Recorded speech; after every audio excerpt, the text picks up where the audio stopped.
presented by Magahi Recording Studio, Guraro. ಅವನ ತೊರೆಯ ಗವಟೋ ತೌಗೆ ಹಯನ ನಗವರೋ ತೌಗೆ Mixed by Ajit Yadvansi. लगनिया में सुन छौड़ी तोर बिया हवा हो तौगे लगनिया में सुन छौड़ी तोर बिया हवा हो तौगे अवन तोरया गवटो तौगे हयन नगवरो तौगे अवन तोरया गवटो तौगे हयन नगवरो तौगे ससुरवा में जोवनवा धके भतरा सोतौगे ससुरवा में जोवनवा धके भतरा सोतौगे अवन तोरया गवटो तौगे हयन नगवरो तौगे अवन तोरया गवटो तौगे हयन नगवरो तौगे Mixed by Ajit Yadvansi.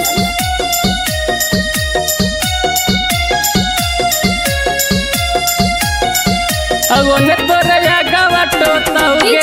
हयन नगवरो तौगे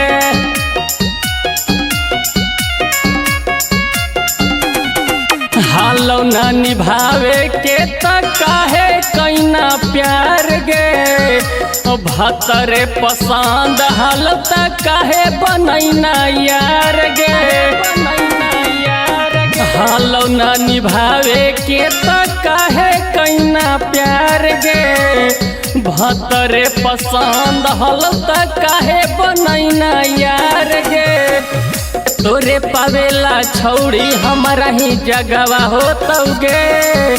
तोरे पावेला छौड़ी हमारा ही जगवा हो तौगे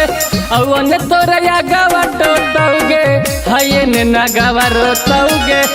अवन तोरया गवटो तौगे हयन नगवरो तौगे Mixed by Ajit Yadvansi.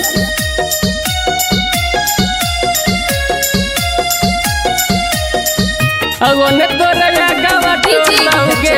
हयन नगवरो तौगे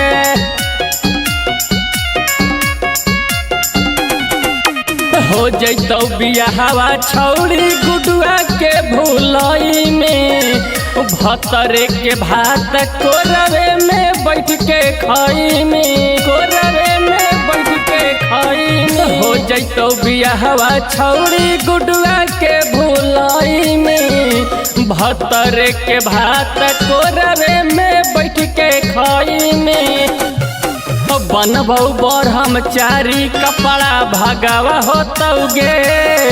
बनबौ ब्रह्मचारी कपड़ा भगवा हो तौगे अवन तोरया गवटो तौगे हयन नगवरो तौगे अवन तोरया गवटो तौगे हयन हमर नगवरो तौगे।